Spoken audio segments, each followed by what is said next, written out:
Boa tarde, galera do bem. Hoje é terça-feira, dia do nosso encontro. E eu estou aqui com uma pessoa para lá de especial. Nossa, tem tanta coisa para falar, tem tanta informação boa que um programa não vai dar. Ele vai ter que voltar várias vezes. Eu estou fazendo uma pré aqui com ele, mas, nossa, olha, ele é professor em História da Arte, envolvidíssimo com o xamanismo, conferencista internacional, pesquisador de ufologia, xamanismo. Olha, ele é antropólogo, sociólogo, é consultor da revista UFO e conselheiro editorial da revista Alfa de Ufologia. Olha, professor Maurício Eloy, boa tarde. Boa tarde, tudo bem? Muito obrigada pela sua presença, viu? Eu que agradeço. Eu estou aqui encantada. Gente, eu estou encantada. Ele fala muito legal, tem muita coisa para falar e eu quero começar perguntando o que é o xamanismo. Tá. De uma forma muito resumida, o xamã ele é um homem ou uma mulher que tem a habilidade de trafegar por realidades incomuns. Ou seja, ele consegue, através de elementos que ele vai se utilizar, como uma planta sagrada, ou um artefato que o ajude, e dessa maneira ele consegue, então, trafegar por essas realidades. Além disso, ele também, em muitas culturas, né, ele promove a cura ou ele promove a cultura, porque o xamã ele não tem uma função única, ele tem específicas funções ou todas as funções. E como que a gente vê que é um xamã? Hoje em dia, há uma confusão muito grande sobre xamanismo e neo-xamanismo. Então, o neo-xamanismo já é um outro viés. Um xamã, geralmente, ele é mais acolhido. Ele fica muito mais centrado na sua cultura, muitas vezes indígenas, né? Ou em cultura primitiva, como no Nepal, no Tibete, na Índia. Esses xamãs... Mas necessariamente não precisa ser indígena. Né? Não, necessariamente não. Porque o xamanismo ele existe há 40 mil anos.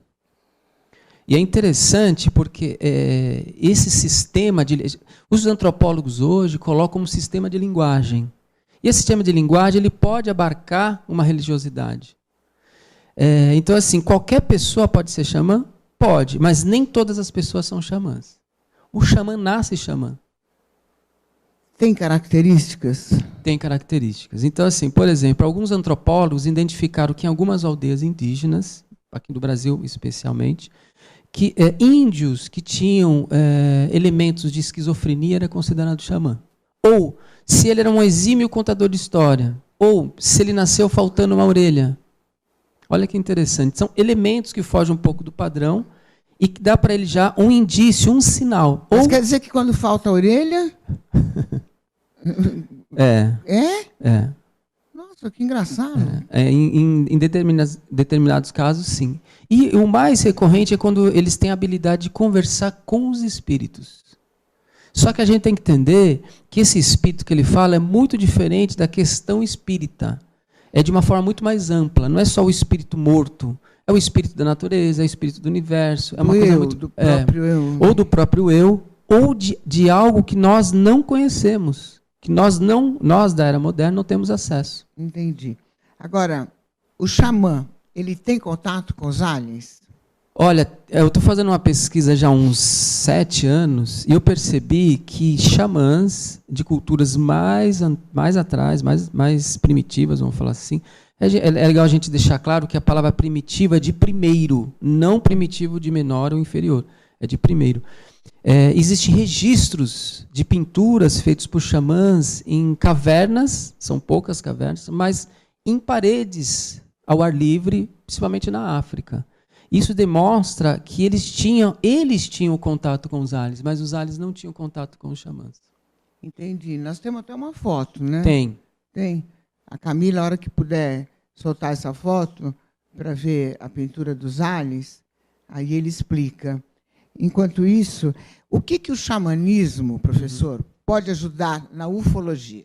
Olha, o xamã, se a gente levar em consideração toda a habilidade que ele tem, é uma habilidade que ele trafega pela vida que a gente chama ordinária, essa vida normal, e a vida extraordinária, então ele tem um acesso livre. Então, por exemplo, se a pessoa é abduzida e o alien não precisa abrir portas e janelas, ele consegue tirar esse indivíduo ou essa mulher, esse homem da casa e levar, o xamã ele consegue fazer isso também da mesma maneira.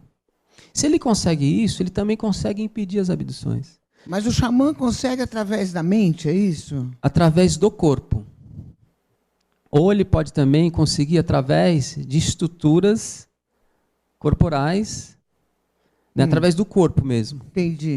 Ou ele pode delegar alguma entidade, porque essa é uma coisa interessante. O xamã é muito diferente de um médium. O médium ele tem uma entidade que coordena a pessoa. O xamã não tem ninguém. O xamã que dita as regras e as ordens.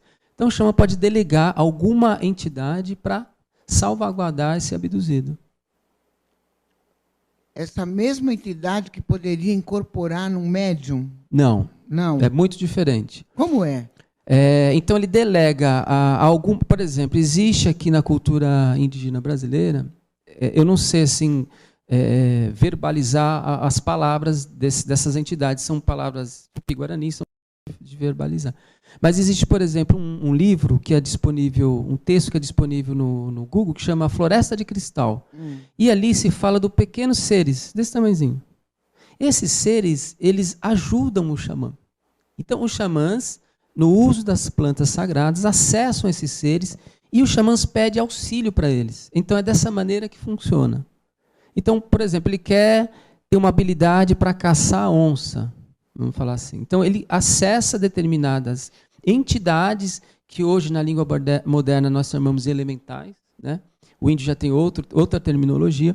E esses seres ajudam, auxiliam o xamã. Entendi. Para o nosso mundo é uma coisa muito diferente. Né? Parece até ficção científica, mas é real. O antropólogo está muito acostumado com isso. Entendi. Os indígenas, então eles têm contato com os aliens, né? Olha, existem muitas histórias interessantes. Conta uma. Eu não tenho como contar uma, mas assim, o que eu percebo é o seguinte. Existem histórias, de fato, de relatos de aliens com os indígenas. Existem mitos que é confundido com questões indígenas. Esse é o problema um pouco para a gente poder separar. Mas existem muitos relatos que eles chamam até de homens das estrelas. Só que nós devemos tomar o cuidado de não delegar tudo ao alien. Tudo é alienígena. Não, nós temos que separar. É um pouquinho difícil, mas dá para fazer. Porque tem relatos que, assim, de um detalhe muito próximo aos relatos dos atuais, das atuais experiências de hoje com a nossa sociedade urbana, sabe? Entendi. O professor é um xamã? Sim. Já viu algum alien? Já vi. Como foi? Eu tinha 8 anos de idade, morava aqui na Zona Leste de São Paulo, morava em Guaianazes, era em 1977. Então, nós éramos uma família de condição assim, muito pobre. E nós não tínhamos nem TV, nem revista, nem livro, nada que pudesse influenciar aquilo que eu vou experienciar. Eu vi um alienígena junto com o meu primo. Esse alien ele fica pairado em cima do corpo do meu primo. Meu primo também tem essa consciência que ele viu o alien, né? E foi a única vez que eu vi. Nessa mesma semana que eu vi esse ser, que para mim... Como era esse ser?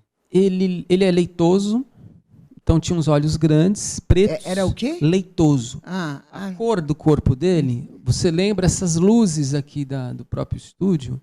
Só que leitosa. Não. Então, essa luz ilumina o campo inteiro. A luz do ser, que saía do ser, não iluminava o ambiente.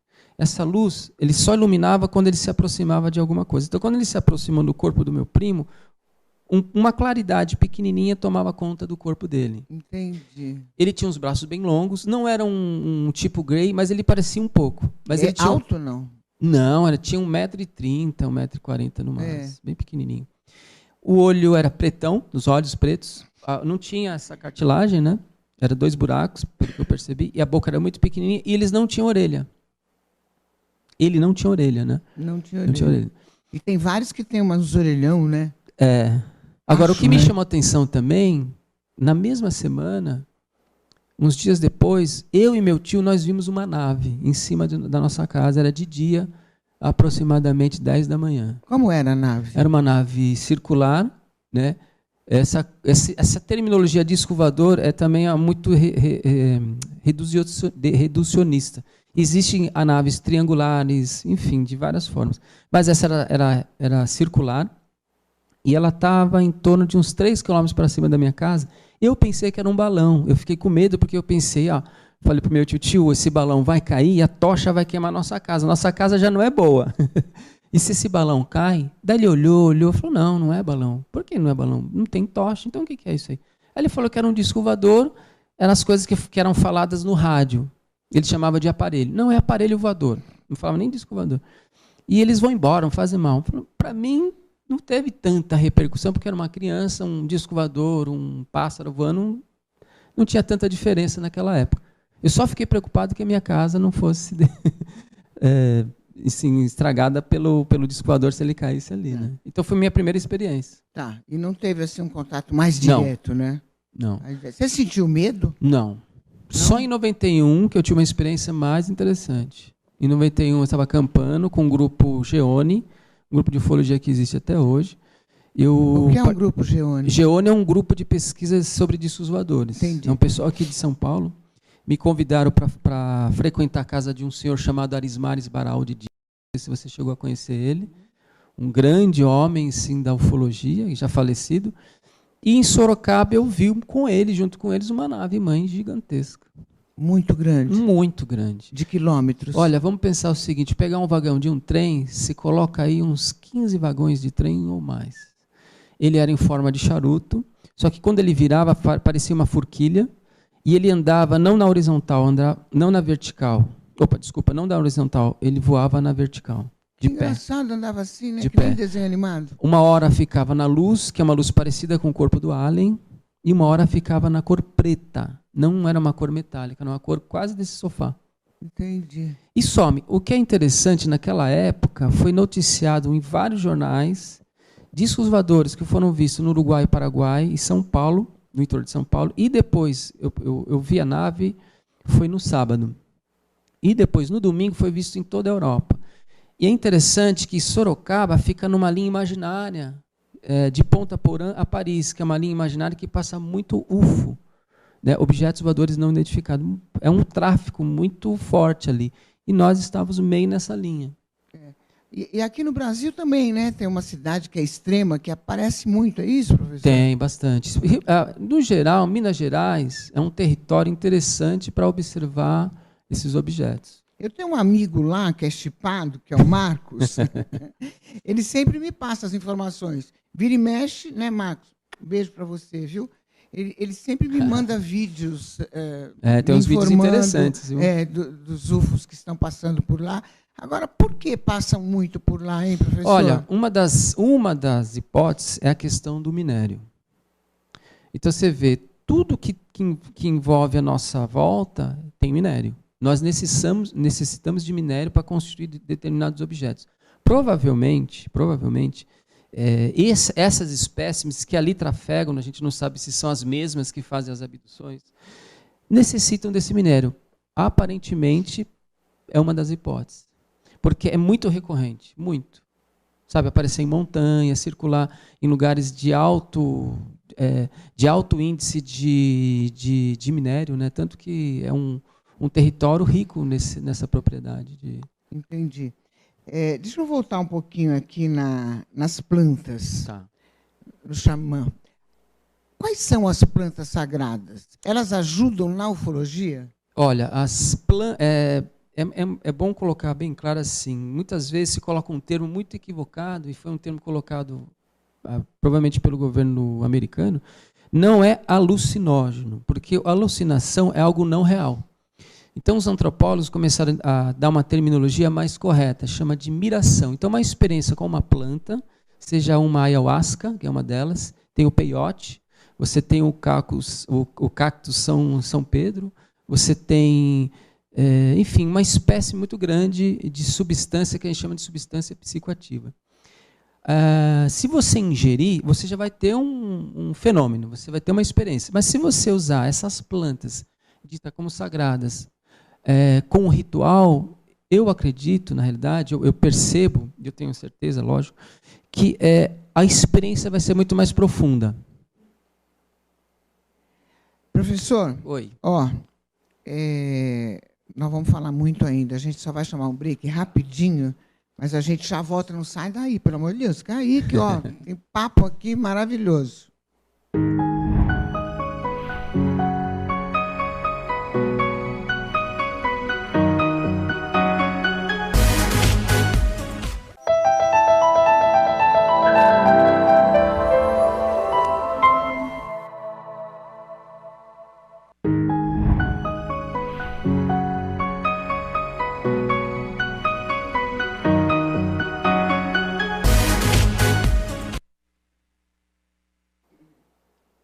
Galera do bem, eu estou aqui com o professor Maurício Eloy falando sobre ufologia, sobre os ETs.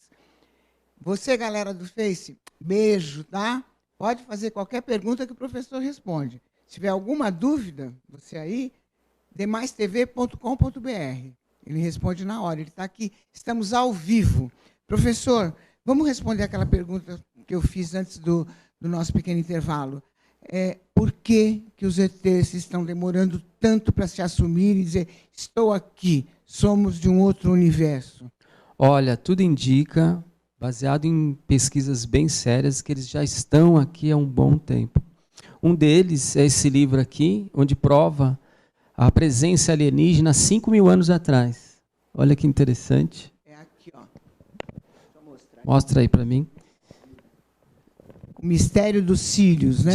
Do Robert Temple, que é um historiador e arqueólogo. Esse livro ele vai causar uma grande sensação no meio acadêmico nos anos 70. E, recentemente, foi lançado pela revista UFO um livro bombástico do grande historiador americano, Nossa, David a capa Jacobs. já é maravilhoso, né? Onde ele vem identificando que as abduções é um projeto... Deixa assim, Camila, que tem mais legal. 2. Que as abduções é um projeto onde as pessoas vão ser substituídas pelos aliens. Vai? Nossa, peraí que nós tudo vamos falar indica sobre que isso. Vamos mostrar os outros livros. Esse livro aqui é interessante. Foi uma grande reunião de cientistas, desde psiquiatras, psicólogos, historiadores, enfim, sobre abdução no MIT, no Instituto de Tecnologia de Massachusetts. E é um documento raro, né? Inclusive, a nossa amiga Gido Amor estava presente nesse evento. E aqui a gente tem um livro de um amigo meu da Argentina, um psiquiatra. Los Estranhos. Los Estranhos. Ele trabalha com psicanálise e também com xamanismo para tentar entender as abduções, que é um assunto muito sério. Agora, professor, o professor é contra a abdução, é isso? Eu sou. Por quê, hein? Primeiramente, se a gente for fazer um levantamento de direito, isso não sou eu que estou falando, sim especialista na área jurídica, o ato da abdução, toda a trama, todo o trâmite da abdução, ela é ilegal. O ato de levar uma pessoa sem consentimento é ilegal. Alguns amigos defendem que há um consentimento no plano espiritual, mas nós não temos essa certeza. Há um juiz que também já deu uma palestra super interessante sobre ufologia, onde ele levanta 250 crimes. O ato de levar é um ato de sequestro. O ato de colocar dentro de uma nave é cárcere privado. Quando se coloca algum objeto no corpo de qualquer pessoa, é considerado violência sexual. Então, nós temos que entender esse procedimento, porque os aliens são silenciosos. As pessoas que eu conheço que são abduzidas, elas não têm muitas informações dos aliens, só que os aliens têm todas as informações dos abduzidos. Se fosse, de fato, uma aproximação cultural, as duas partes saberiam o que está acontecendo. Então, nós chamamos isso de fenômeno de aculturação. O que é uma aculturação? É uma outra civilização que toma essa civilização por força. E eles estão usando de uma forma muito bem detalhada. E o David Jacobs, que é o grande conhecedor de abdução do mundo, vem levantando essa questão. E eu, como historiador, percebo que é por aí também. Entendi. Agora, professor, existem vários depoimentos, já vi vários aqui, vários vídeos, inclusive, que são dados como verdadeiros. Existem mulheres que se apaixonaram pelos ETs depois do sexo. Que o sexo é tão diferente, é tão intenso, é tão tudo, que elas não queriam mais saber de humano. Isso é verdade?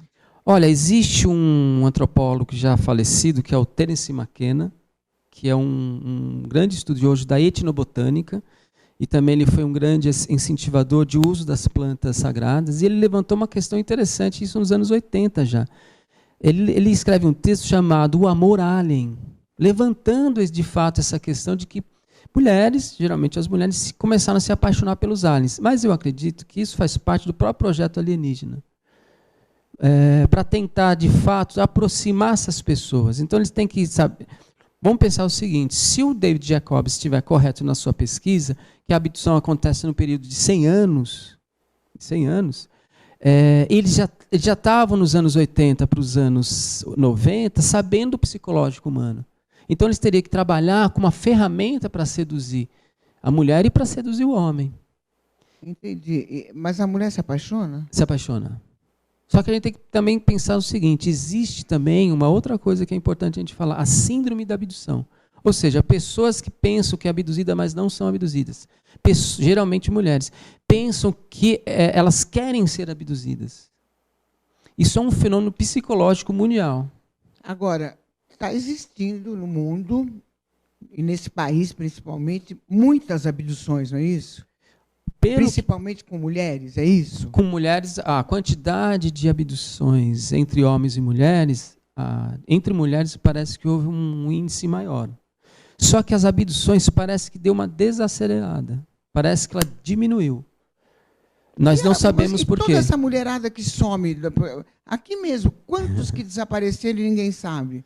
O que eu percebo também é esse discurso da síndrome da abdução. Por exemplo, nós vivemos hoje numa situação de vida muito difícil. Então, vários fatores próximos a essas pessoas vão ser elementos para um escape.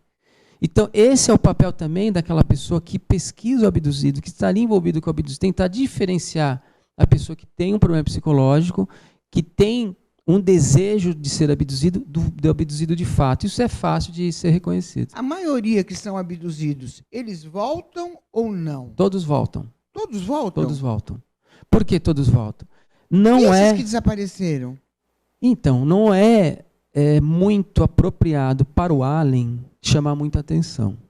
Então, provavelmente, esses que desapareceram é um outro fenômeno que a gente precisa investigar. E é um fenômeno também integrante.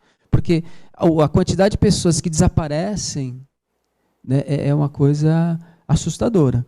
Mas, necessariamente, não tem a ver com alienígena. Não. Não. Mesmo aquele avião que caiu lá do Himalaia, que ninguém nunca mais viu nada. Então encontraram os destroços. Encontraram, mas entre aspas, né, que encontraram. Eu acredito que ali foi um acidente mesmo, uma sabotagem. Você acredita nisso? Acredito. E nunca mais ninguém viu nenhuma peça assim, de roupa de ninguém. Como funciona com toda a tecnologia de todos os países em cima. Eu ainda fico intrigado. Porque assim, a gente tem que pensar que tem tecnologias humanas que nós desconhecemos, que é usado num momento como esse. Outra coisa, o alien que o abduz, ele não quer chamar atenção de hipótese nenhuma, senão ele comunicaria aos parentes: olha, estou abduzindo Maria, vai ser abduzida amanhã às 6 da tarde. Eles não fazem isso. Mas é engraçado, professor, eles não querem chamar atenção, mas eles engravidam a mulher daqui. Engravidam. Então, isso o David Jacobs e vários pesquisadores da área de abdução sustentam a hipótese de que esses seres são híbridos. Esses híbridos, eles existem para se relacionar conosco. Por que esse relacionamento? Parece que é a terceira ou a segunda fase do projeto. Então, o relacionamento para entender o ser humano, a sua afetividade e o seu modo de vida. E depois vai ter o terceiro estágio, ou último estágio, que é o híbrido, que é uma mistura de híbrido com híbrido. Olha, professor, eu vi um depoimento outro dia, que eu fiquei um pouco impressionada, e o vídeo foi considerado super verdadeiro, de um médico que fez o seguinte: o alien veio e engravidou a moça. Quando ela estava num determinado período da gestação, não sei se 4 ou 5 meses, agora não me lembro o detalhe, essa pessoa que deu o depoimento foi o médico que fez o aborto. Ele tirou a criança de dentro da mãe e levou para a nave. Isso tudo parece num vídeo. Depois de um certo tempo, eles vieram e trouxeram a criança para a mãe. Até disse que a criança falou que estava aprendendo a pilotar com o pai, e perguntou para a mãe sobre o amor, que sentimento era esse que existia aqui nesse plano, porque lá era um pouco diferente. Enfim, eu não lembro os detalhes, que eu fico também meio... Eu viajo também, né? O que você me diz disso? Então, essa história ela é muito recorrente nos depoimentos. Então, assim, as mulheres são, de fato, engravidadas, né? Há uma inseminação artificial. Eles tiram um bebezinho no período de 4 meses para não perceber a gravidez, para não chamar atenção. E eles vão colocar numa incubadora. E depois, num certo momento, quando esse nenê está um pouco maior, eles mostram para a mãe, só que eles não ficam com ela. Muitas mulheres não sabem disso. Eles vão saber num exame rotineiro de ginecologia. E aí o médico fala, você passou por um processo de gravidez. Ela falou, não, meu filho mais velho tem 20 anos. E aí começa um trauma psicológico para essas pessoas, para essas mulheres.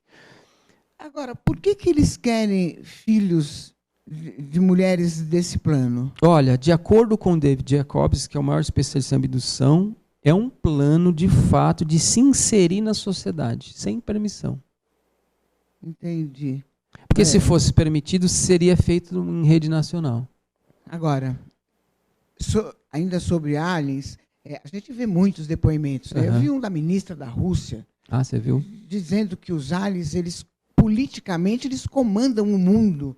O que o senhor me diz disso, professor? Olha, a conspiração ela já existe dentro da nossa casa. Nós, entre os irmãos, nós conspiramos. Então, se essa dimensão existe na família, imagine no meio político, no meio econômico, no meio financeiro. Existe aquela mulher até do Banco Mundial, né, que ela perdeu o cargo dela, que ela faz revelações também interessantíssimas, onde ela fala que uma espécime de aliens comanda o meio financeiro. Então, olha, é muito interessante, porque se eles estão aqui presentes na Terra, vamos levantar essa hipótese, eu acho provável que eles tenham uma relação com o dinheiro. Porque eles precisam fazer acordos para poder permanecer aqui. Mas, na sua opinião, eles comandam mesmo? Eu acredito que tem uma parceria aí.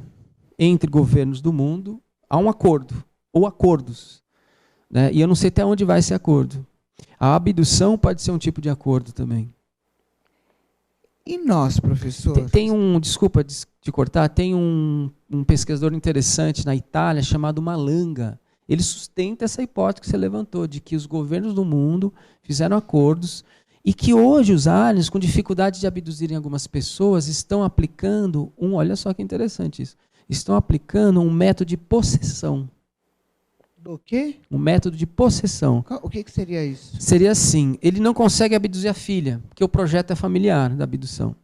Então o que ele faz? Ele não consegue abduzir a filha ou o filho.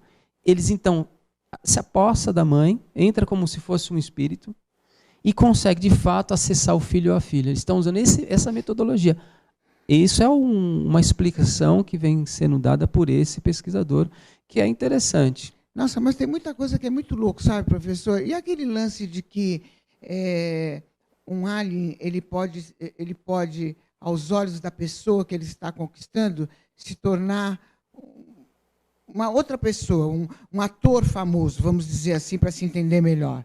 Ele quer conquistar ela, mas ele não tem nada a ver, ele é feinho, aí ele se incorpora num Brad Pitt. É isso, é verdade? Olha, pelos depoimentos, parece que existem esses relatos, sim. Eles conseguem manipular a molécula. Imagina isso, manipular a molécula.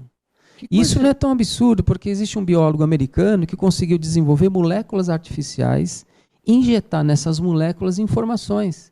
Se nós já estamos fabricando matéria com 12 mil anos de existência humana organizada, imagine um grupo de alienígena que deve ter 1 milhão de anos.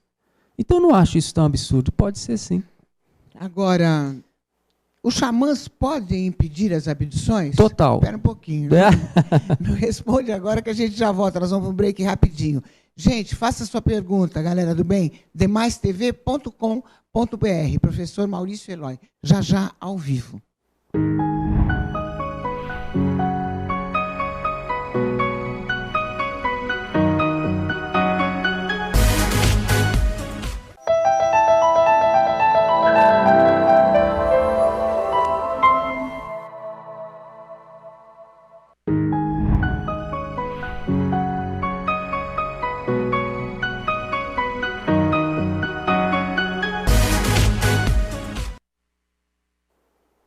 Estamos aqui ao vivo com o professor Maurício Eloy, falando um monte aqui sobre ETs. Está ótimo o papo. Qualquer dúvida sua, mande para cá, demaistv.com.br. Eu tinha perguntado para o professor se os xamãs podem impedir as abduções.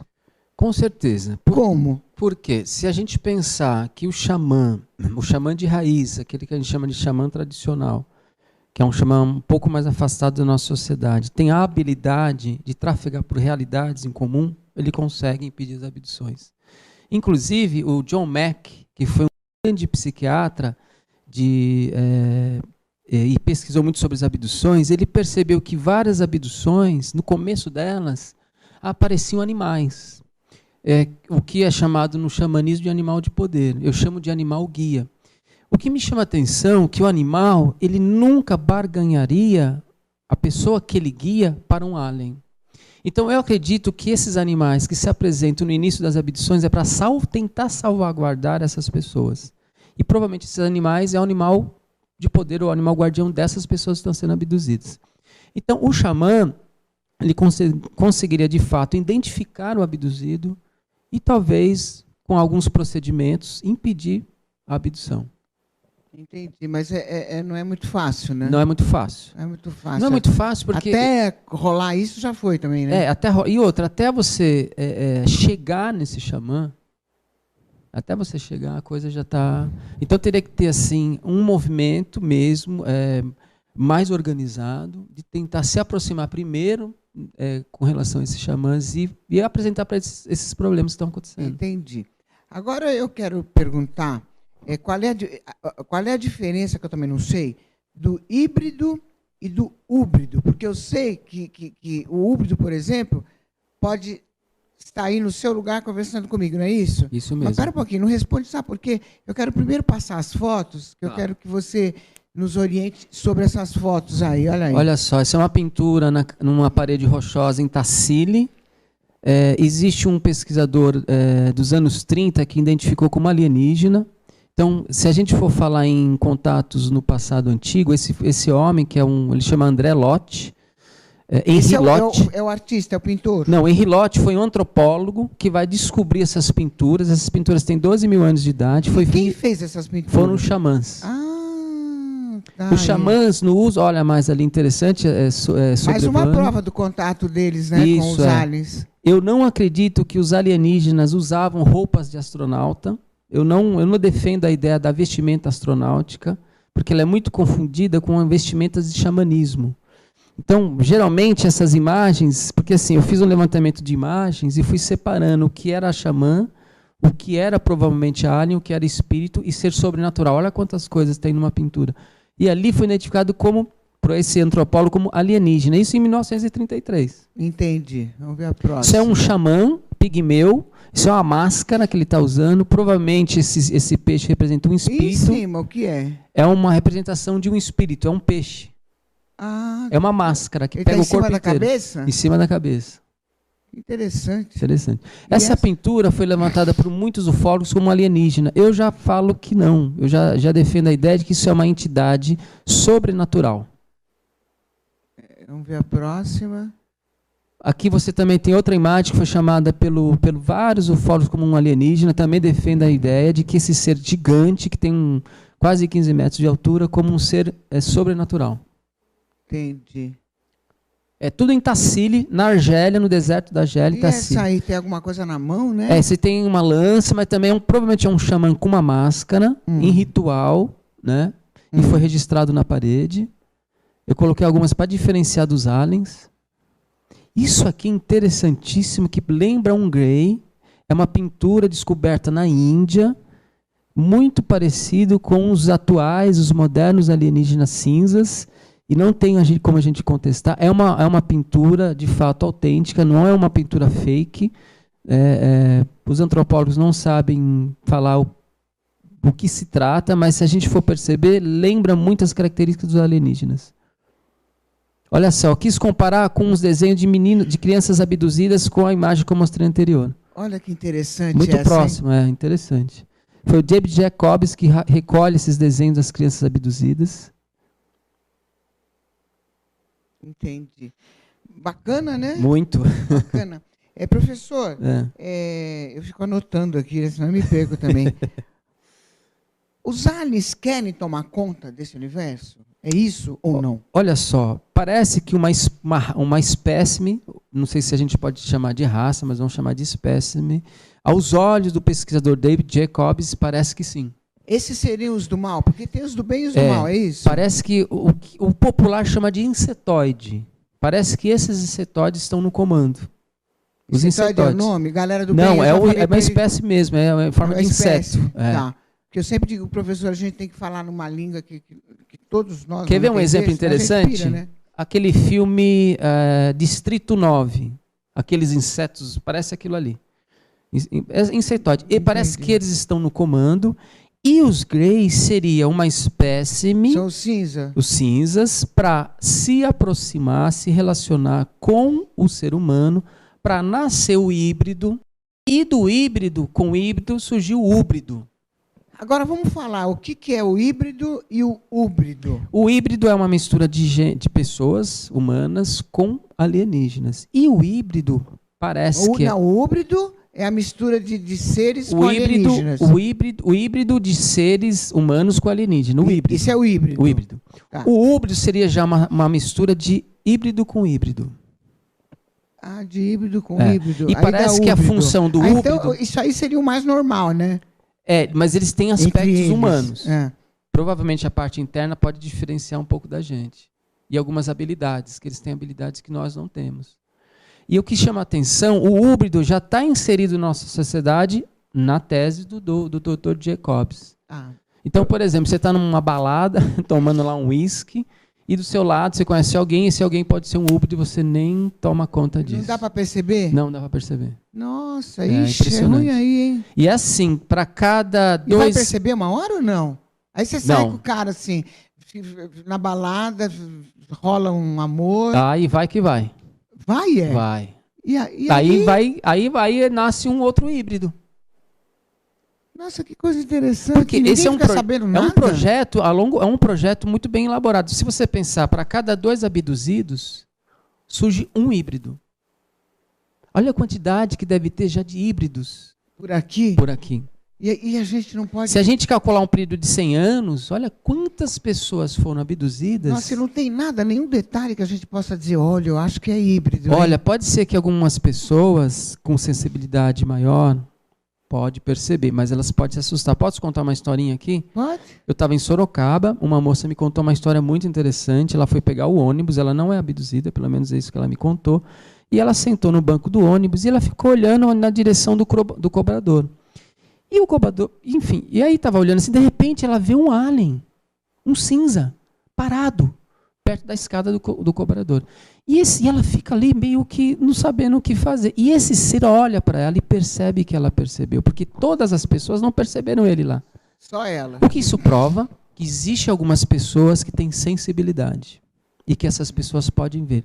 O que isso prova mais ainda? E que algumas pessoas podem, elas mesmas, se protegerem das abduções, porque elas conseguem ver, elas conseguem sentir. Então, elas podem criar mecanismos para impedir essas abduções. É uma coisa interessante. Eu nunca tinha visto essa história, e eu conto em algumas palestras, porque assim, e ele viu, quando ele viu que ela percebeu, ele se assustou, e de imediato ele saiu fora.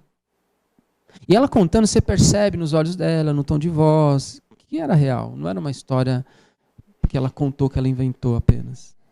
Agora, professor, vamos falar um pouquinho, vamos à fofoca agora dos aliens, vai. Como que é o amor lá?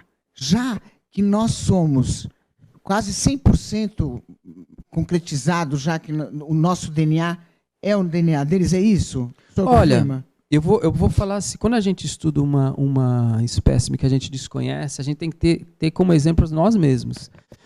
Nós somos seres amorosos, mas pelos relatos dos abduzidos, esses seres que têm esse projeto, eles não têm essa amorosidade que nós temos, não têm essa afetividade que nós temos.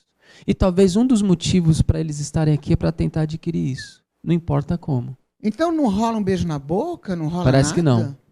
Estão perdendo muita coisa aí, viu? Só um lero-lero. Só um olha ali. Porque eles, pelos relatos, tem um livro dele, do Jacobs, que é interessante, que chama Ameaça.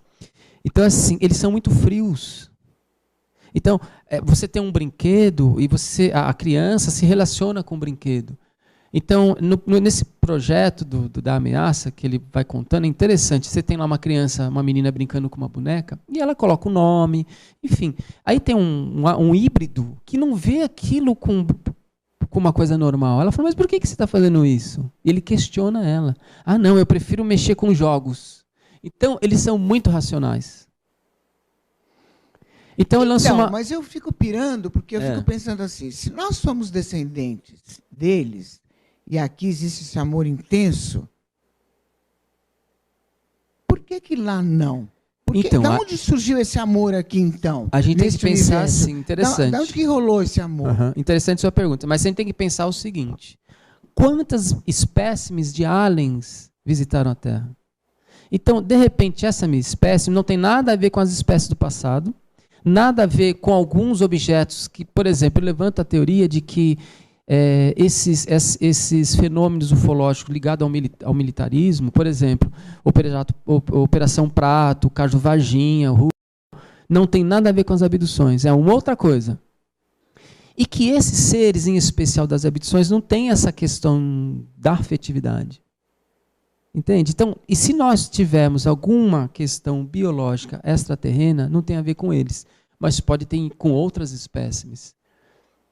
E só quem pode dizer isso é uma análise profunda biológica da gente, né? Porque nosso DNA são 97% não codificados.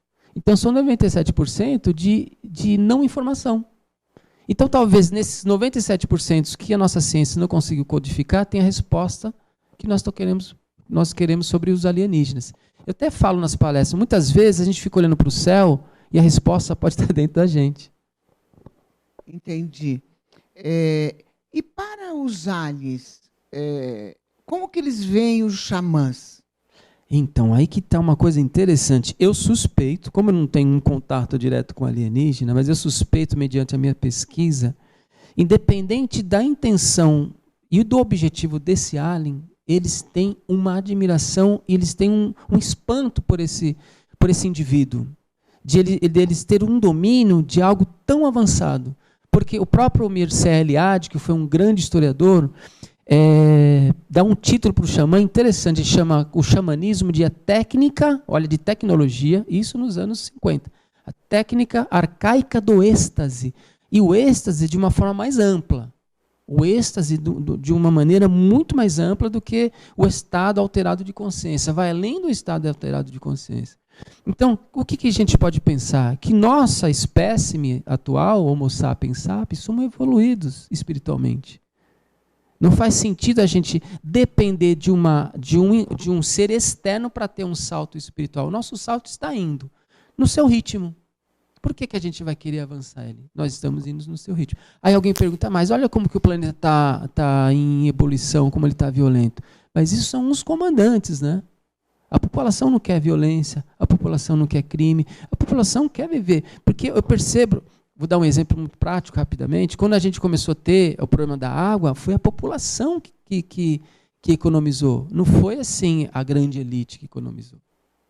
Então eu percebo assim, até tem aquela pergunta, né? Será que estamos preparados? Estamos. Se o indivíduo está preparado para morar embaixo da ponte... Mas a maioria das pessoas que a gente faz essa pergunta responde exatamente isso. A gente não está preparado. O que precisa fazer para estar preparado? Mas sabe por que eles respondem assim? Há uma desmotivação mundial. Você percebe que o discurso é um discurso sempre para baixo? É sempre para baixo. Professor, a maioria já dos governos de vários países... já assumiram, né? Já assumiram. Poucos países. França, Japão. Japão tem um programa de televisão de ufologia. É que não passa aqui na nossa TV a cabo, mas eles têm. A França admitiu. O Chile é um país assim, que tem uma abertura impressionante sobre isso. É verdade que tem um portal em cima do Brasil? Eu pergunto isso para todo mundo. Olha, eu penso o seguinte, que se a gente for pensar numa estrutura, eu acho que os oceanos. Por quê? Nós conhecemos 1% embaixo do mar. Nós conhecemos mais o universo, nós conhecemos muito mais planetas, estrelas e objetos astronômicos do que embaixo da Terra. Então, para se esconder ou para organizar uma civilização embaixo do oceano é incrível. E fica lá escondidinho. Lembra daquele filme O Segredo do Abismo? Oxi, muito lindo. Que o alien manipulava a molécula da água e se transformava em água. Isso é o futuro nosso. É impressionante, impressionante. É lindo. Eu amei esse filme também. Eu também. Amei. Eu acho um dos mais bonitos, né? Ai, professor, está chegando no fim do nosso papo. Estou triste, viu, galera? Porque é tão bom conversar com ele. Mas, assim, na próxima vez vamos falar sobre as escalas que nós temos. Quantas? A ciência nos coloca aproximadamente, pode ser mais 12 dimensões. 12. Nós atingimos até... Nós estamos na terceira. Na terceira. Mas a ciência consegue dar uma beliscadinha na quarta. Na né? quarta. Lembra do filme Interestelar? Coisa, né? Lembra do filme Interestelar? Ele mostra isso. Você viu que tem muita Agora, coisa. o xamã, não há limite para ele. Não há limite para nenhuma dimensão. Então, o xamã ele pode entrar dentro da molécula da água. É impressionante. É que assim, não dá tempo de eu explicar esses detalhes todos. Mas que nós vamos falar isso mais para frente, com certeza. Sim. E, assim, a última pergunta, professor. Eu tenho a chance de ver um? Todos nós temos. Temos. Mas, assim, pelo que eu entendo, nos depoimentos, parece que essa espécime em especial, que são os grey, os insetoides, eles administram quem vai ver. Não se sabe por quê. No meu caso, nas minhas experiências pessoais, eu percebo que é uma outra questão. Não tem nada a ver com essa da abdução. E são outras realidades, são outros seres, né, que não se apresentaram de uma maneira, para mim, ruim. E garanto que eu não sou abduzido. E nem quero. Eu falei aqui com o professor Maurício Eloy, professor de História, envolvido com xamanismo, conferencista internacional, sabe tudo, né? Uma cabeça. Adorei seu papo, adorei tudo. Muito obrigada pela sua presença. Eu que agradeço. E eu espero que você volte muito breve. Obrigado. Muito breve. Galera do bem, vocês curtiram? Gostaram? Que bom. Galera do Face, um beijo para vocês que acompanharam a gente aqui, e vocês também aí, internautas.